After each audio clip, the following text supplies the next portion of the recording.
Olá, seja muito bem-vindo, muito bem-vinda. Nos últimos vídeos a gente conversou sobre coerência e coesão, então vimos todos os aspectos importantes relacionados à coerência e coesão. Estamos ainda na unidade 2, não é? Do nosso curso, e agora a gente vai conversar sobre impessoalidade. É o último tópico aqui da nossa unidade, impessoalidade, tudo bem? Dentro de impessoalidade, quero mostrar alguns aspectos importantes para o seu dia a dia. E aí a gente pode até já começar a pensar sobre alguns mecanismos também, aqui falando, para a construção do seu ofício, porque eu sei que você também elabora ofício, você não elabora só parecer, eu sei que você também não elabora só as suas peças jurídicas, não é? Eu sei que você também elabora ofício, então aqui você já vai ter algumas informações, eu não vou falar de estrutura, tá? Não vou falar de estrutura de ofício, mas você já vai poder ter algumas informações importantes que você vai poder aplicar para o ofício, tá? Vou projetar aqui minha tela para você. Olha aqui, jovens, olha aqui. Então, a gente vai conversar agora sobre impessoalidade, né? O que é impessoalidade, né? O que significa a gente ter um texto impessoal? A impessoalidade, de acordo com o Manual de Geração da Presidência da República, a impessoalidade envolve três aspectos importantes. A impessoalidade envolve três aspectos importantes. E vejam, jovens, vejam, nós, como servidores públicos, precisamos respeitar os princípios da administração pública. Como servidores públicos, precisamos respeitar os princípios da administração pública. E a forma como você escreve evidencia, sim, respeito ou não a esses princípios da administração pública. Quando a Constituição fala que a publicidade ela precisa acontecer, as decisões, né? Que a publicidade precisa ser dada aos atos da administração pública, não basta a gente pensar em publicar os atos. A nossa linguagem precisa ser acessível. Isso também está relacionado aos aspectos de construção da publicidade, né? A construção de respeito aos princípios da administração pública. E a impessoalidade, que é um princípio, né, expresso na administração pública, está muito aqui total relacionado a esse quesito que eu vou trazer para vocês. Então, a impessoalidade no texto se refere a três itens. Primeiro, o autor do texto não pode evidenciar aspectos seus, pessoais. O autor do texto só pode apresentar aspectos que sejam justificados pelo cargo que a gente desempenha. Então, se o autor é um analista processual, as informações que estão nesse texto que ele produz só podem ser justificados pelas competências desse cargo. Se eu sou promotor de justiça, o que eu coloco no meu texto não pode dizer respeito ao Anderson Pessoa, não. Dizem respeito e se justificam pelo meu cargo, em razão do meu cargo. Tudo bem? Segundo aspecto da impessoalidade, o que a gente vai colocar nesse texto não pode dizer respeito ao meu destinatário como pessoa, só pode dizer respeito ao destinatário como cargo, como aquele que desempenha determinado cargo. Então, as informações não podem dizer respeito a mim como pessoa, nem ao meu destinatário como pessoa. E, por fim, o próprio assunto tratado naquele texto tem de ser de interesse da administração pública, de forma direta ou de forma indireta, mas precisa ter um caráter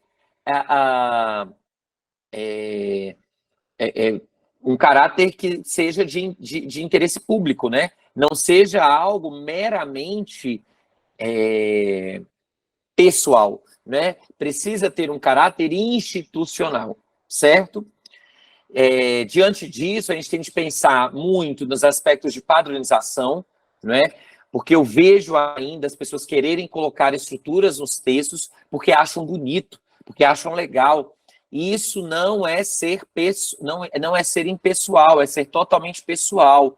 Você não está respeitando o que dizem os manuais, você está respeitando o que diz sua cabeça. Não é possível, jovem, não é possível. Você, como servidor público, precisa, como servidor público, ou como membro, né, como agente político, você precisa respeitar os manuais, precisa ser técnico, tudo bem? Porque não, o texto não é seu.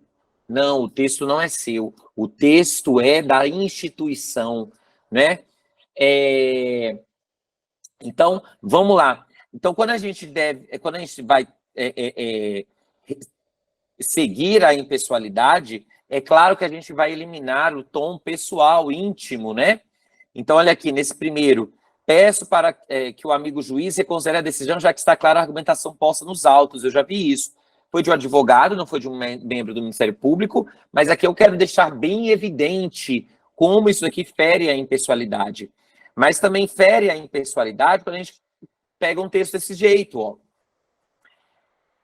Apelo aos ministros pedindo, pelo amor de Deus, não há outra saída. O impetrante colocou na MEI toda a sua economia de vida, esperava confiar na segurança que a lei federal prometeu, colocar o pão na mesa da família, e também o terceiro, que apostando na ideia do impetrante, mudou de cidade, está aguardando autorização para ir trabalhar. Veja, esse texto é completamente pessoal, completamente pessoal. O texto, quando está repleto de adjetivos, está repleto de advérbios, ele fica muito pessoal.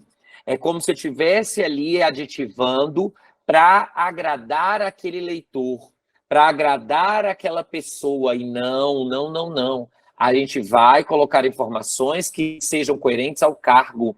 Então, quanto mais adjetivos você inserir no seu texto, quanto mais parecer elementos passionais, e aqui o passional é mesmo fazendo referência ao que diz Aristóteles, né? Na Patos, né? Quem já estudou argumentação sabe do que eu estou falando.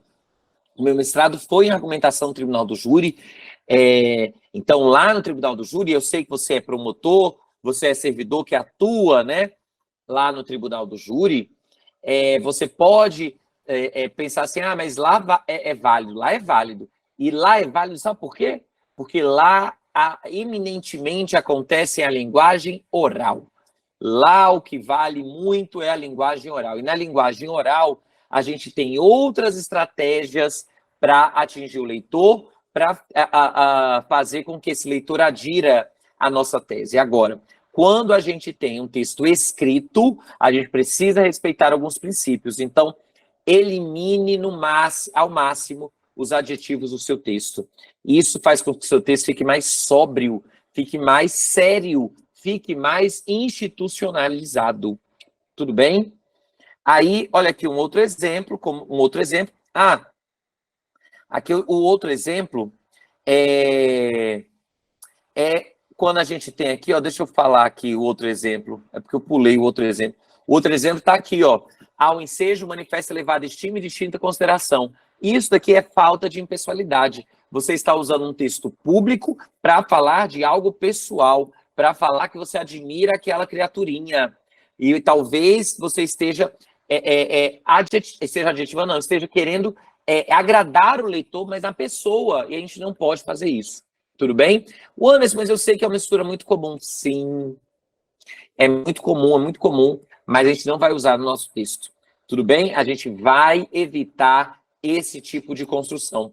O Manual de Geração da Presidência da República, em 2002, olha, não estou falando de 2022, 2002, há 21 anos, eliminou essas possibilidades de encerrar um texto oficial.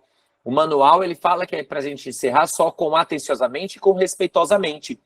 E até lá no manual de 2002, na versão da segunda edição, ele fala assim, a gente agora propõe o atenciosamente ou respeitosamente, para a gente fechar o texto, para evitar as 19 possibilidades que havia para se encerrar um texto.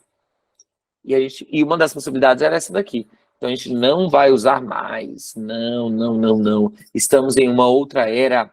Estamos aqui em outro momento, né? Então, isso aqui fere a impessoalidade. Ok, jovens? Aí, eu trouxe aqui um item sobre endereçamento com vocês, porque a gente está falando de impessoalidade e acho importante vocês terem em mente um quesito de construção do texto que se refere aqui à impessoalidade, né? Então, a gente tem aqui o que estava no Código de 73. A petição inicial indicará o juízo ou tribunal a que é dirigida, nem havia essa vírgula aí, nem poderia haver essa vírgula, mas tinha lá. E no Código de 2015, a petição indicará o juízo a que é dirigida. Então, o que aconteceu aqui, né? Por que no Código de 73 havia o juiz e no Código de 2015, foi mudado para o juízo? Não foi uma mudança aleatória, né? Foi uma mudança em que se buscou a impessoalidade, ou seja, eu vou direcionar a minha peça para o juízo, porque cabe àquele juízo analisar, independentemente se é o juiz A, juiz titular ou juiz substituto. Cabe ao juízo analisar aquilo dali. O meu direito não vai depender da pessoa, o meu direito depende daquela vara em si, né? Daquela comarca, enfim. Então, depende do juízo. E aí, por isso, então, que houve essa alteração. Daí, então, que a forma como a gente vai apresentar nos nossos textos muda um pouco. Então, a gente vai agora fazer o endereçamento das nossas peças, em vez de colocar ao juiz, nananã, a gente coloca ao juízo da terceira vara civil da comarca de nananã, ao juízo da vara de execuções penais. Juízo, tudo bem? Aqui eu coloquei ao Tribunal de Justiça, mas a gente também pode endereçar aqui ao presidente, quando a gente vai fazer um recurso e esse recurso ainda não foi distribuído para um relator, né? Então, estamos agora pensando em segunda instância, pensando em órgão colegiado. No órgão colegiado, agora, não é bem o juízo, né? Não é só o juízo. Agora, de fato, vai ser um relator indicado, designado, né? Então, quando a gente já tem o relator, a gente pode, claro, já indicar o relator, né? Ao senhor desembargador relator, ou a sua excelência desembargador relator, ao ministro, ao senhor ministro João José, ou a sua excelência ministro, enfim. Então, existem algumas possibilidades aqui quando a gente tem relator já definido, né? Agora, não faz sentido usar ao excelentíssimo senhor, excelentíssimo é só para presidente de poder, só para chefe de poder. Então, quem recebe excelentíssimo é só chefe do poder judiciário, que é o presidente do STF, chefe agora é a presidente, né, do STF, chefe do poder legislativo, que é o Rodrigo Pacheco, né, e chefe do poder executivo, que é o presidente da República, Luiz Inácio Lula da Silva. Então, apenas para chefe de poder, eu vou utilizar excelentíssimo. Nos outros casos, jovem, eu vou utilizar excelência, vossa excelência, e aqui nesse caso, a sua excelência, tudo bem? Ou ao senhor ministro, tá tudo bem, ok? Então, aqui são algumas possibilidades para a gente construir esse endereçamento da peça. Aí, agora eu quero conversar com você sobre correio eletrônico. Por que eu quero falar sobre correio eletrônico aqui dentro da impessoalidade? Porque dentro do correio eletrônico, do e-mail, e aí aqui são as informações que eu falei que servem também lá para o ofício, a gente tem a forma de iniciar e encerrar essa comunicação. E muitas vezes, na forma de iniciar e encerrar essa comunicação, a gente não respeita a impessoalidade. E muitas vezes a gente também não respeita a objetividade. Então, eu vou aproveitar aqui para a gente falar aqui do correio eletrônico. Então, primeira informação importante do e-mail, do correio eletrônico, que se aplica também lá para o ofício, o e-mail profissional, no e-mail profissional não cabe tom pessoal. O que significa isso? Não cabe abraço, beijo, porque isso é ferir a impessoalidade. Tudo bem? O Anderson, mas eu falo todo dia com meu coleguinha. Tudo bem falar com o coleguinha. Tudo bem falar com o coleguinha. Eu quero que você tenha essa atenção dessa formalidade para quando você vai conversar com pessoas, principalmente fora da instituição, ou pessoas em que haja uma hierarquia na instituição, ou pessoas que sejam de setores diferentes, né? De unidades diferentes. Aí é importante que a gente mantenha a formalidade. Tudo bem? A gente vai primar pela objetividade, isso não só no e-mail, no ofício também, e é imprescindível o uso da norma padrão, ou seja, a gente não pode fazer abreviaturas no nosso texto.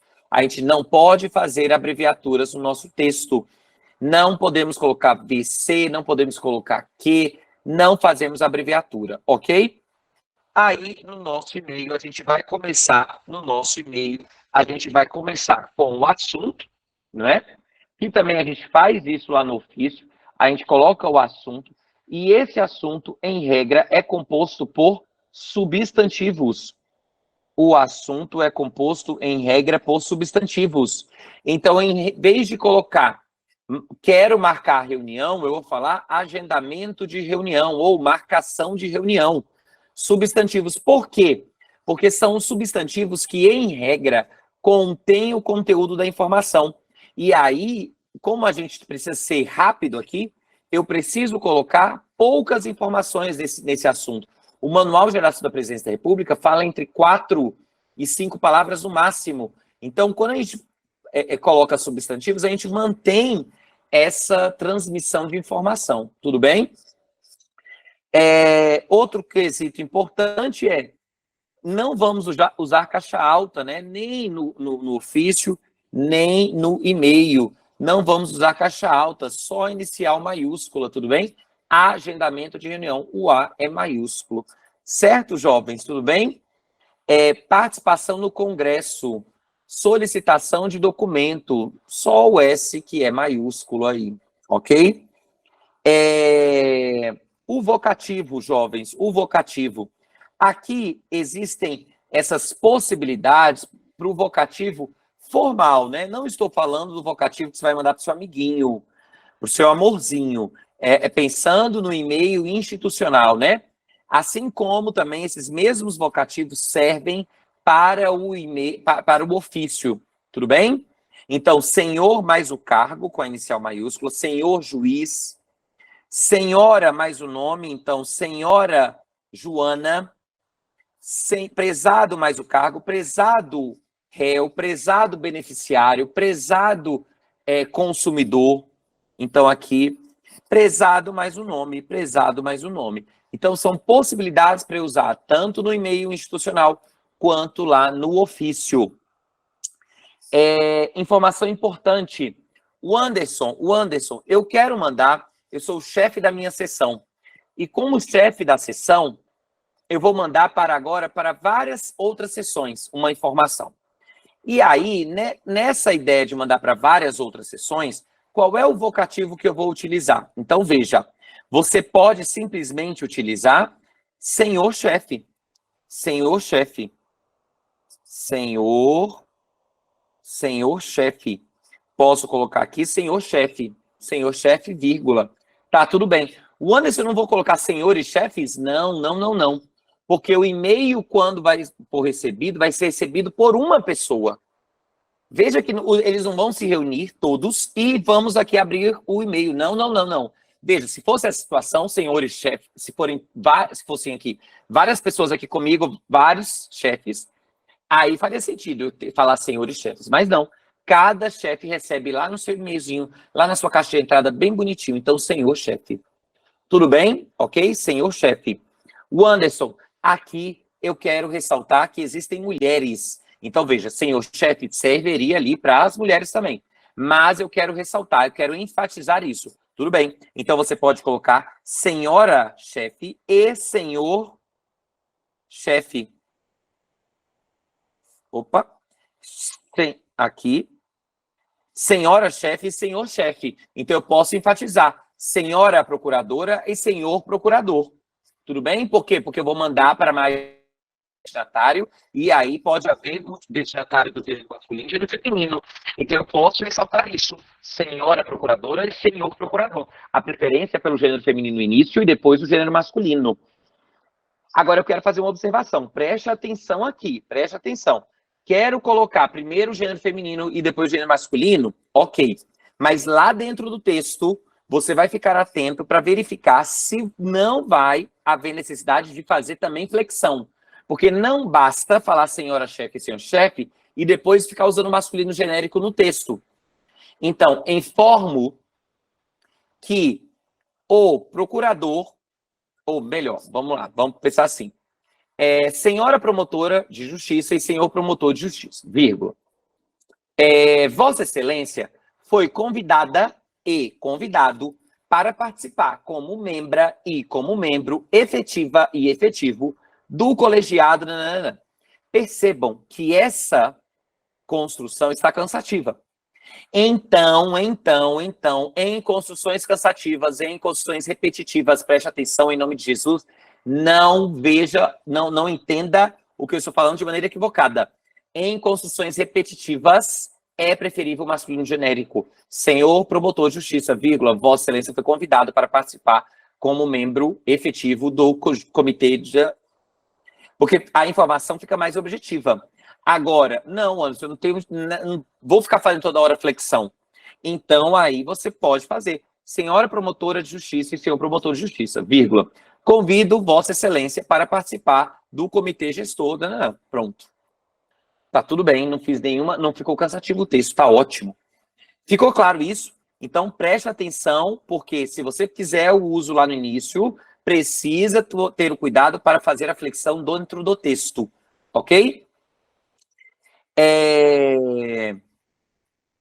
Outra questão. O Anderson, posso usar barra, né? Ou posso usar os parênteses? É preferível usar barra, senhora, barra, ou, prezada, barra, ou. É preferível o uso da barra. Agora, cuidado, porque se você fizer isso, vai ter que ficar atento para lá dentro do texto, não ficar usando toda hora barra, né? Então, tome cuidado, tá?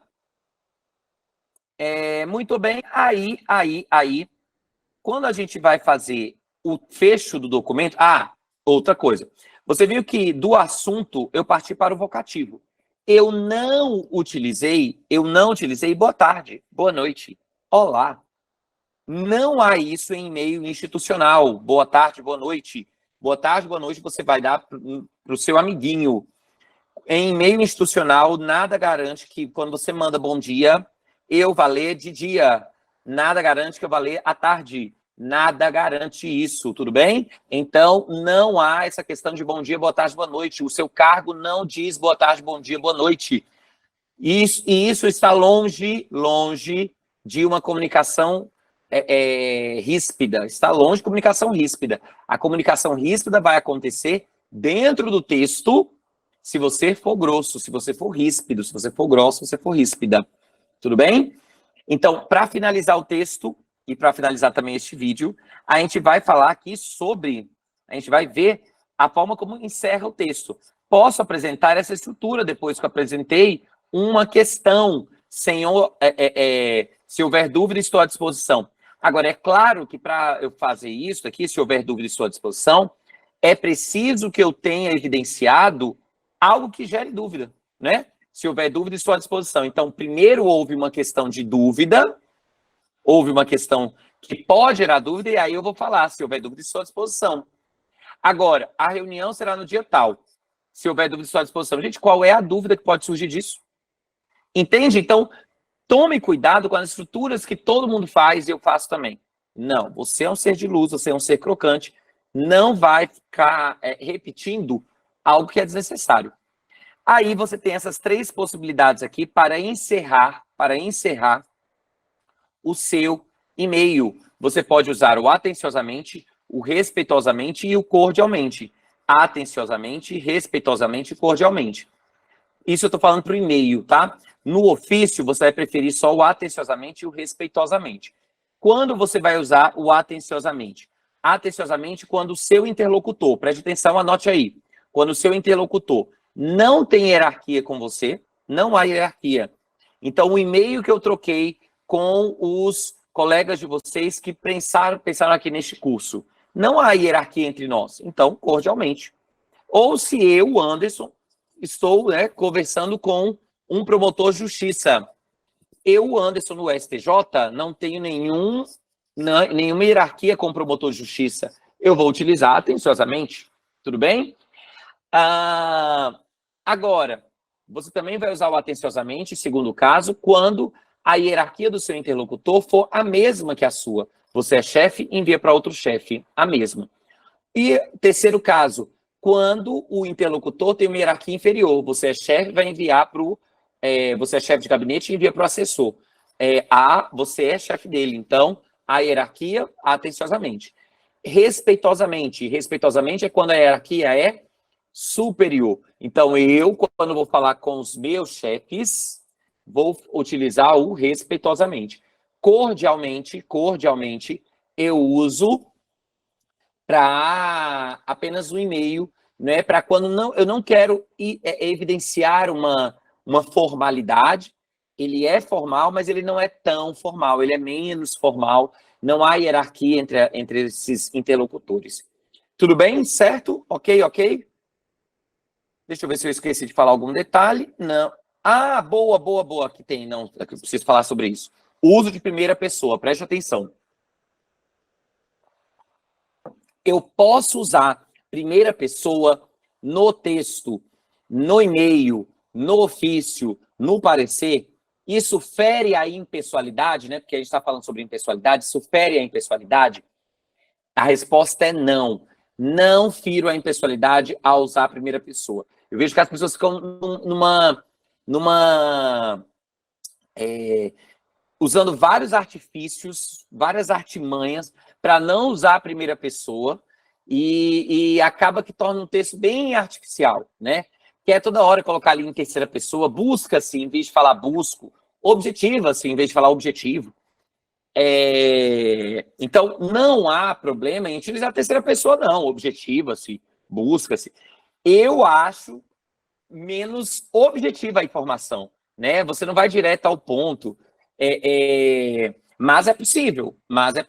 Agora, de qualquer forma, usar a primeira pessoa não fere a impessoalidade. Por quê? Porque, mais uma vez, você está falando pelo cargo. Então, quando eu falo solicito que sejam enviados documentos, solicito eu que exerço o meu cargo. Quando eu falo comunico, eu lá no STJ, eu sou lá do STJ, enfim, e eu lá no STJ, quando eu falo comunico algo, eu estou falando porque eu sou assessor, servidor, sou o revisor da presidência lá do STJ, então eu tenho atribuições e competências para isso. Eu posso fazer isso, não é? Agora, se a gente então tem a competência para isso, é possível utilizar a primeira pessoa sem nenhum problema. Tanto é que acontece isso na decisão judicial, julgo improcedente. É isso que acontece no parecer, opino, entendo pertinente. Quem está entendendo não é a pessoa, não é o Joãozinho, é aquele promotor, aquele procurador que profere esse parecer, não é?